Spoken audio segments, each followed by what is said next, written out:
Sairing balam coba rabah, balam lalu barabah mandi. Sairing salam saratuju samba, sambuilah salam dari kami. Assalamualaikum warahmatullahi wabarakatuh. Yang terhormat dosen pengampu mata kuliah matrikulasi pengantar Public Relation, yaitu Bapak Dr. Emeraldi Catra MIKOM. Pada kesempatan kali ini kami dari kelompok 2 ingin sharing tentang materi pembagian public relation, yakni public relation internal, eksternal, government, non-government, serta struktur organisasi public relation. Namun sebelumnya, di sini kami mohon izin kepada kita semua untuk memperkenalkan anggota dari kelompok 2, yaitu pertama, Rahmat Rio Yuherdi, kedua, Rida Prima Adri, dan yang ketiga, Welda Yulia.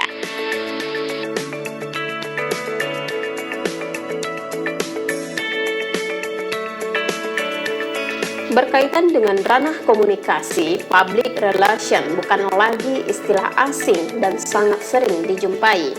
Bahkan, public relation menjadi salah satu bidang pekerjaan yang banyak diminati oleh orang-orang yang berkecimpung di dunia komunikasi. Sebenarnya, apa sih itu public relation yang disingkat dengan PR atau humas itu?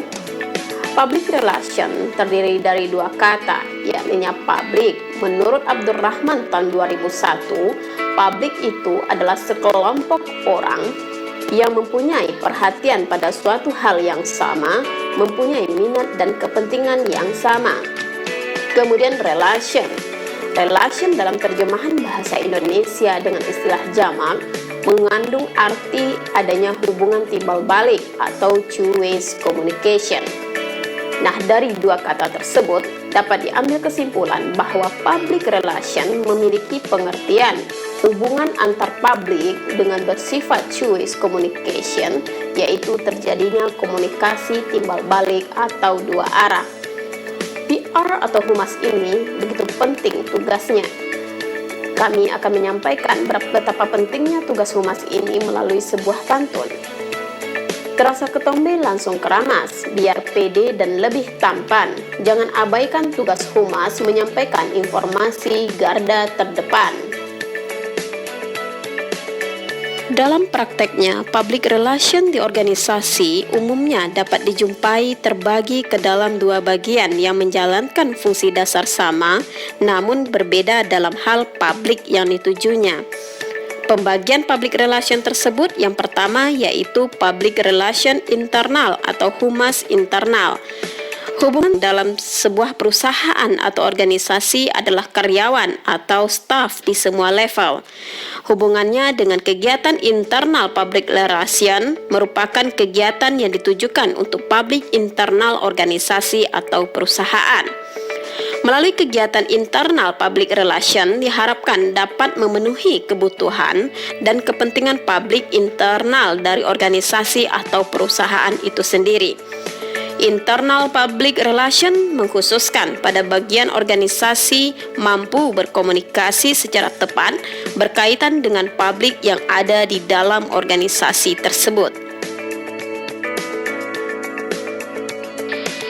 Dalam melaksanakan kegiatannya, public relation internal ini, yang pertama mesti memperhatikan yaitu hubungannya dengan karyawannya atau yang disebut dengan employee relation. Ada beberapa hal yang diinginkan oleh karyawan-karyawan dalam suatu organisasi. Yang pertama yaitu upah yang cukup, yang kedua perlakuan yang adil, yang ketiga ketenangan bekerja, keempat perasaan diakui, kemudian penghargaan atas hasil kerja dan penyaluran perasaan. Nah, inilah yang diharapkan oleh karyawan. Di sini PRO atau Public Relation Officer mesti memperhatikan hal-hal yang demikian. Kegiatan hubungan internal berikutnya yaitu stockholder relation, yakninya hubungan dengan pemegang saham. Ada beberapa hal yang perlu diperhatikan di sini adalah yang pertama menyatakan selamat kepada pemegang saham, yang kedua memberikan laporan. Nah, laporan ini bersifat transparansi dan bertanggung jawab.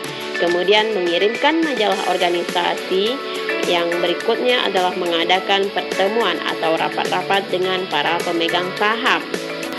Kegiatan hubungan internal berikutnya yaitu manager relation, yakni hubungan dengan para manajer. Ada beberapa hal yang perlu dilakukan dalam menciptakan manager relation ini. Yang pertama yaitu dengan memberi adanya tunjangan jabatan pada manajer, kemudian adanya uang resiko jabatan. Berikutnya bisa saja kita melaksanakan kegiatan coffee morning dengan para manajer, kemudian koordinasi kerja antar bagian. Selanjutnya menyediakan alat transportasi kepentingan dinas para manajer dan menyediakan rumah dinas. Nah, itulah beberapa hal yang perlu kita lakukan dalam menciptakan hubungan yang baik dengan para manajer dalam public relations. Dan kegiatan hubungan internal berikutnya yaitu labor relation, yaitu menjaga hubungan dengan para buruh yang ada di lingkungan perusahaan. Hal ini mesti menjadi antisipasi preventif bagi suatu public relation dalam menjaga dan mengantisipasi permasalahan-permasalahan sulit yang dialami oleh para buruh. Pembagian public relation yang kedua yaitu public relation eksternal atau humas eksternal. External public relation merupakan bagian yang menangani permasalahan komunikasi berhubungan dengan publik yang berada di luar organisasi atau perusahaan. Di sini, yang dimaksud dengan humas eksternal adalah segenap kegiatan humas yang diarahkan pada khalayak.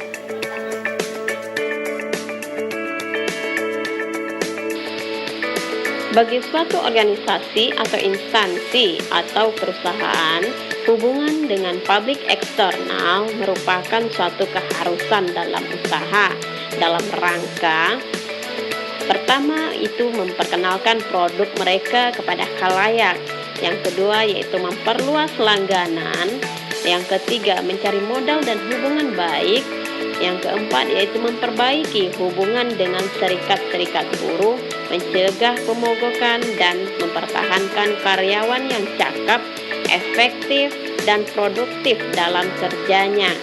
Dan berikutnya, usaha ini dilakukan adalah untuk mencegah adanya persoalan-persoalan yang terjadi nantinya. Selanjutnya, kami akan memaparkan public relation pada government dan non-government. Government Public Relation merupakan program prioritas untuk memastikan masyarakat mengetahui apa yang dilakukan pemerintah dan berpartisipasi dalam pembangunan.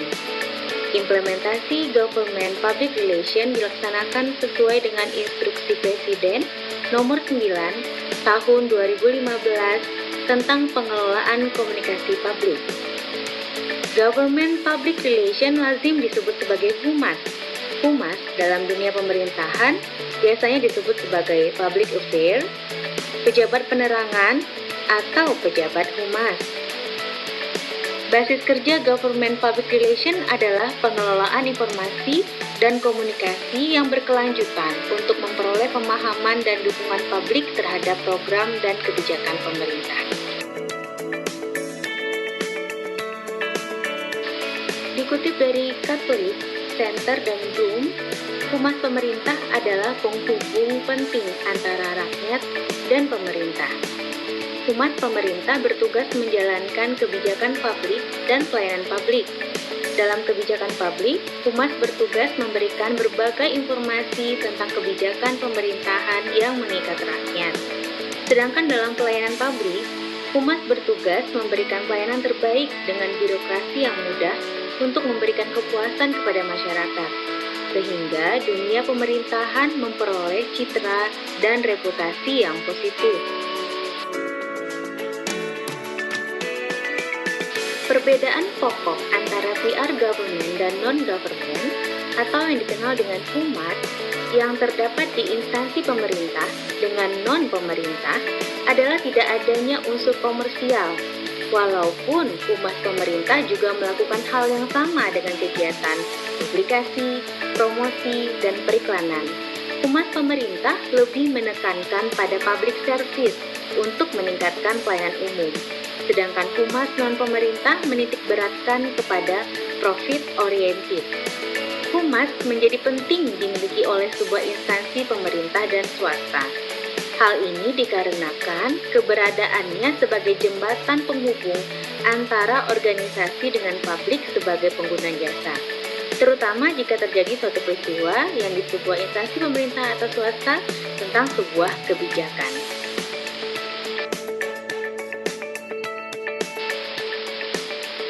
Public relation pada lembaga pemerintah atau government dan public relation pada lembaga non-pemerintah atau non-government sama-sama bertugas menjaga harmonisasi dengan menginformasikan kepada khalayak tentang kebijakan yang diambil oleh pimpinan instansi pemerintah ataupun lembaga non-pemerintah, sehingga sistem dan mekanisme kerja menjadi kondusif demi mencapai tujuan organisasi serta menjaga hubungan harmonis dengan media massa, baik itu media cetak maupun media elektronik.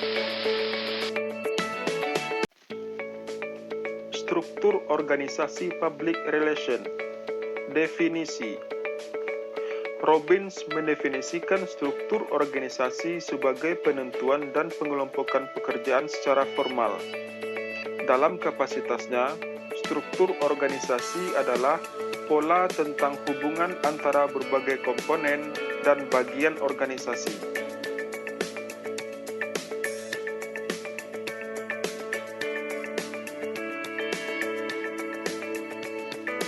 Struktur organisasi memberikan kerangka yang menghubungkan wewenang karena struktur merupakan penetapan dan penghubung antar posisi para anggota organisasi.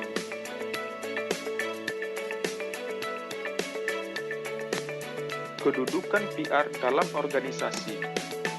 Hal posisi ideal PR dalam sebuah organisasi, struktur tingkat atas atau puncak, atau bisa di mana saja.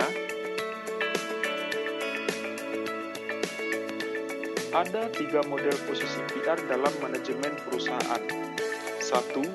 Model function staff. Model ini, posisi Departemen PR terletak di leher pada struktur organisasi tertinggi atau di bawah Direktur Utama. Misalnya, pada posisi staf fungsi Direktur Utama dengan nama Corporate Secretary atau Corporate Communication, yang tugas dan kewajibannya adalah bertanggung jawab langsung kepada Direktur Utama atau top pimpinan dan koordinasi pelaksanaan operasional lapangan dengan jajaran departemen di bawahnya, yaitu para direktur atau manajemen departemen.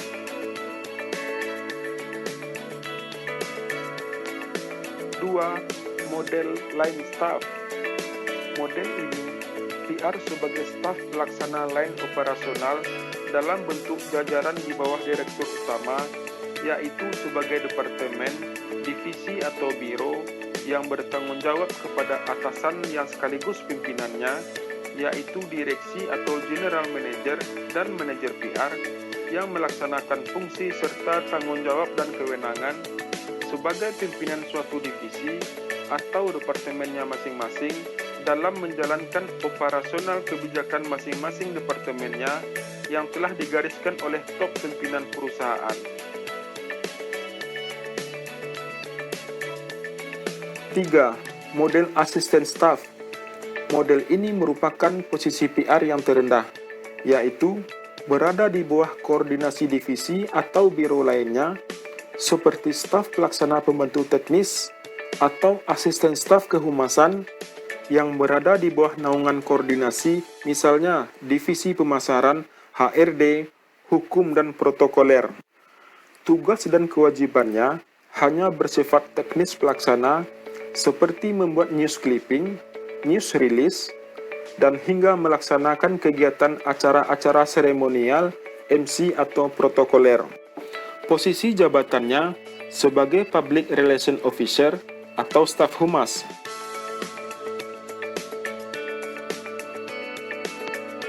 Ilustrasi mengenai 3 model posisi PR tersebut dapat dilihat pada contoh posisi struktur organisasi humas dan manajemen perusahaan pada bagan berikut.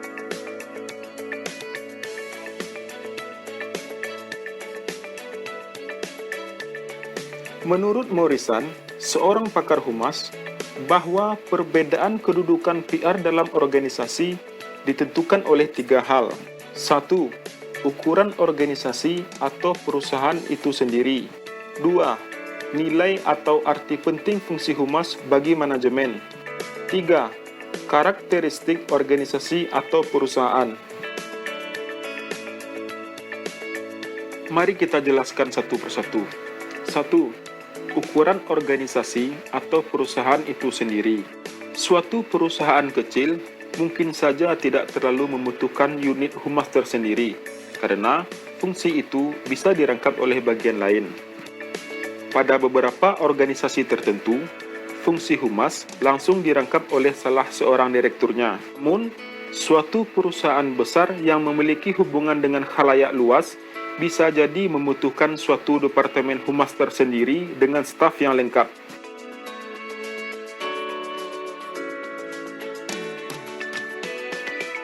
Dua, nilai atau arti penting fungsi humas bagi manajemen. Besar kecilnya departemen humas terkadang dipengaruhi oleh pengetahuan atau kebutuhan pimpinan perusahaan terhadap peran humas bagi kepentingan organisasi atau perusahaan. Suatu perusahaan keluarga atau perusahaan milik pribadi yang cenderung tertutup biasanya tidak merasa terlalu membutuhkan fungsi humas. Kalaupun ada, hanya kecil saja. Kondisi ini tentu berbeda dengan perusahaan terbuka yang sudah go public, yang harus lebih transparan sehingga membutuhkan fungsi humas yang lebih aktif. Dalam hal ini, pemahaman dan penghayatan pucuk pimpinan terhadap keberadaan humas sebagai pendukung lini strategis organisasi menjadi sangat menentukan.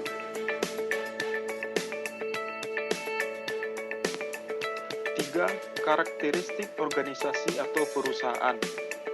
Setiap perusahaan pasti memiliki kebutuhan tersendiri yang tidak bisa diseragamkan dengan kebutuhan perusahaan lain.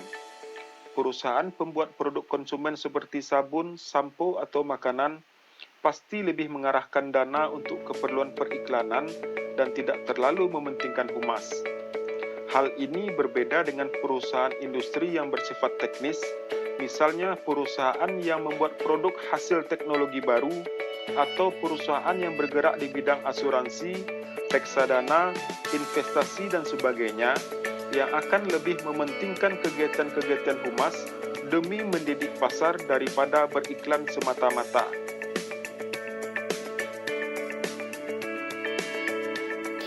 Demikianlah penyampaian dari kelompok 2 tentang pembagian public relation, yaitu public relation internal, eksternal, government, non-government, serta struktur organisasi public relation. Terima kasih atas perhatian kita semua. Wassalamualaikum warahmatullahi wabarakatuh. Salam komunikasi.